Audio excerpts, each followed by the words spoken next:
Good morning, Cindy here, and today I am at Barryhill Nursery in Leander, Texas, and we are going to take a tour and look at some wonderful native and adapted perennial plants for our area. And my new friend Cannen here is the owner manager of this wonderful nursery. And thank you so much, Cannen, Yeah, for letting me come of in and course, for Cindy. giving me that great tour Yeah, this morning. and you're welcome, Cindy. Thanks for shopping with us. We appreciate everything you do for us. When she's going to be showing you around today, it's going to be a lot of native perennials, a lot of stuff that you should be planting in the fall time so they can root in for this early spring season that we're going to be having. She'll show you a lot of stuff in full color right now, looking amazing. It'll continue to look like that until that first frost. They might die back a little bit. You trim them on up, and they'll come on through early in the spring, no problem at all.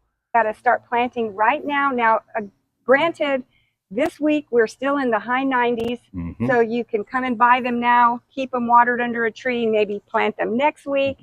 Surely we're going to break this incredible heat wave. Surely But we as will. soon as it feels like fall around here, it is definitely time to start planting. So come on out. So this is a really nice big nursery with so many different options. And right in this section that I'm standing in, this is the full sun section of natives and adapted perennials. So these will come back every year. The first year they are going to be slow. We say the first year they sleep, the second year they creep, and the third year they leap. This is where you're going to get the best plants for your buck. If you get anything from these 5 tables here, it is probably going to do really well in our difficult alkaline soil with all our rocky base. I would highly recommend you trying to build up your garden bed with some organic compost before you plant these. Okay, so let's get a little closer and see what I would recommend for planting right now in the fall. Right up front, we have Firecracker Fern, and they have these tubular orange flowers that all of the hummingbirds and bees love. And these get 3 to 4 feet high and spread 3 to 4 feet. Look how beautiful this fern look is. Coneflower is one of my all-time go-to plants. Now we don't just have purple anymore. We've got yellows, we've got reds, and there's kind of creamy color ones over there. So definitely get some coneflower. And the coneflower, they get about 2.5 to 3 feet tall, and they fill out a nice 2 feet wide area, and they reseed and come back every year. If you want a yellow pop of color, we've got Copper Canyon Daisy, and this blooms late summer through fall. It is deer resistant, gets about 3 to 4 feet high, and spreads about the same. I always recommend the skull caps. So here we have pink skull caps and the purple skull caps. The purple get a little bit taller, but they stay fairly low. So this would be a great plant for the front of your garden bed. They stay, about 12 inches and lower, and I always mow them down with my weed eater. And these are fairly evergreen, so this is a really good plant. I have this all over my yard. Mcanthus is a real winner in our gardens. This is the red variety here, and remember, these are just babies, so they are going to get much wider and much taller, and they even have the orange variety here. They get about 3 to 4 feet tall, and they are self-spreaders, and I just love these guys. Penstemon is another really great plant, perennial. It's clumping. It gets about 18 to 24 inches tall and wide, full sun. It attracts hummingbirds and butterflies. They don't have any of the rock penstemon right this minute, but he assured me they probably have some on the truck anytime, but definitely get some penstemon. I'm going to put a picture up here on the screen of what they look like. One of my favorite plants to suggest is the Greg's Mist Flower. Here it is in purple, and they also have it in white right behind it. This is what I have in my pollinator garden. When I first went to the Lady Bird Johnson Wildflower Center, they had this in clumps all over their property, and butterflies went crazy for it, and that's why I started planting it. The one thing to remember about this is it does spread, on its own, so give it space or keep it in an area that you don't mind a little spreading. And it actually pulls right up out of the ground easily if it gets in a place you don't want it. But if you want butterflies, this is the plant for you. See these little purple flowers? I don't know what it is, but the butterflies just love it. Hey, one of the other things I'm really going to push you all to get is rock rose. Now these look very spindly and leggy right now because they're babies. But these, if you keep them cropped, if you chop them, after a while, they get very thick and shrubby and look fabulous. They have these pink flowers on them all spring and summer and fall. And they're just one of the happiest plants that I have in my backyard. They also have the Brazilian rock rose that is has a white flower on it. Both of these plants get about 2 to 3 feet tall and wide, and they do spread like crazy. So I love that because I have lots of space and I need to fill it. Blackfoot Daisy. Isn't that gorgeous? And these love our alkaline soil. They do really want good drainage. If they get too much water, these guys won't make it. But they come back every year. They bloom all the way through the spring and the fall. Mexican honeysuckle. I just put this in at my house this year, and it is just as wonderful. I love the little orange flowers it has, and it's just going to get bigger and prettier. It gets 2 to 3 feet tall and wide, and all of the pollinators love it. And he has an entire table of lantanas, every color you can think of. Lantana is one of the toughest plants that we have here for our Texas growing conditions. So this is the lower spreading purple lantana, and he has it in white. So they call it trailing lantana. And I can't say enough good things about this. This only gets about 2 feet tall, and it spreads and stays low, very drought tolerant, and can handle our soil.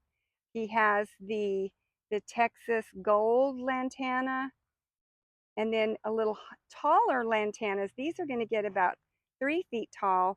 We have the oranges, and this is called confetti. Look how fun this is. Yellows and pinks. And he has the bandana series. Let's see, this is Carlos Lantana. I love that. And then he has some brighter oranges with kind of a mix of orange and red. The lantanas have come a long way. They have really improved all the different colorations you can get.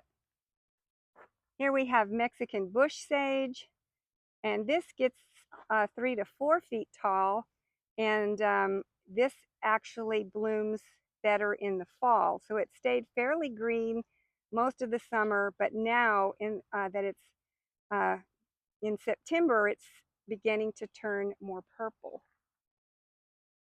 And then we have some salvias. This entire row here is going to be salvias. Here is the Henry Duberg salvia. I'm sure he also has the white here. The Henry Duberg gets about 3 feet tall, and right next to it is the Indigo Spire salvia that gets about 4 feet tall and wide. And it says that it is deer resistant, and that is the case. I don't know if you can see, but there's bees all over it. Look at this little guy.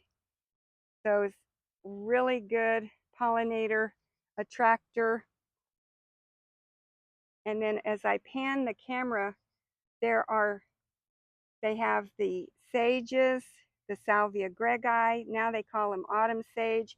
And I have noticed that this autumn, my sages have really started putting on the flower show. He has the hot pinks and the reds, and these can get 2 to 3 feet tall and wide. And as I continue going down, he has more sages. This is the May Night series. So he has this, they make like a little clump, a low clumping shrub. And I have these in my yard, and I just love the little mounds they make. And then they have these little spires of purple flowers. And he also has the numerosa variety, which is the pink. He says this is called red Rosa Marvel. My absolute favorite plant in my garden is the Salvia mystic spires. So this one gets 4 to 5 feet tall and wide. And boy, there's a bee just so happy on this, again with the purple little flowers on it. And you definitely want to put this at the back of the garden and give it some space.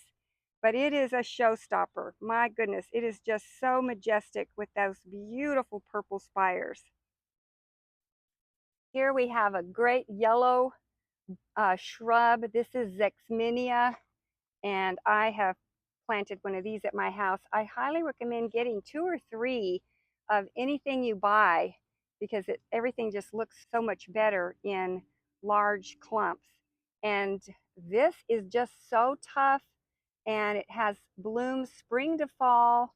It's 2 to 3 feet tall, deer resistant, and all the pollinators love it. So you've got to have some contrasting color next to all the purples.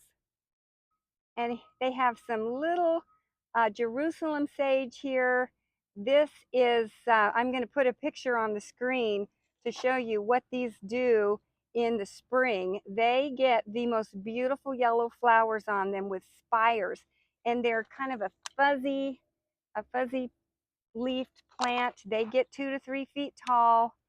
Actually, they get 2 to 4 feet tall and wide. They are very drought tolerant, and they're just such a fun contrast. They've kind of got a grayish look, which is a good contrast with some of the other plants. He's got some really happy Gara here. This makes a little 3-foot mound, and it's got these sweet little white flowers that kind of look like little whirling butterflies. And of course, all the pollinators love these.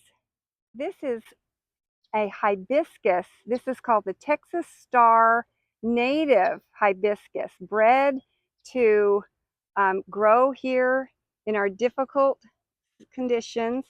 And this one is about 5 feet tall.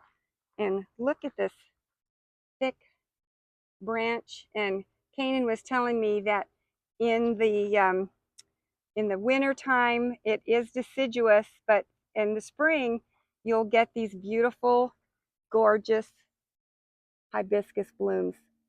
And I have got to come home with one of these. It is covered with buds. And he said to put this in the back of a garden and then kind of limit up. He says the bottom of it will become a little bit naked. And so then that's where you would put some other things around the front of it. But he says from when you get back, he says it is just putting on the most wonderful show up high. So I think I can just imagine how beautiful that would be in a garden. Here at Barryhill, we also do have an event coming up, the Fall Festival. It's first Saturday in October, October 5th. It's from 10 to 3 o'clock. Please come down and see us. We have a whole bunch of games for the kids, free giveaways, free handbags, raffle tickets with meal kits. And we also have the brewery coming in for adult drinks for everyone coming in as well this year. Yes, yes. Oh, y'all have got to come on down.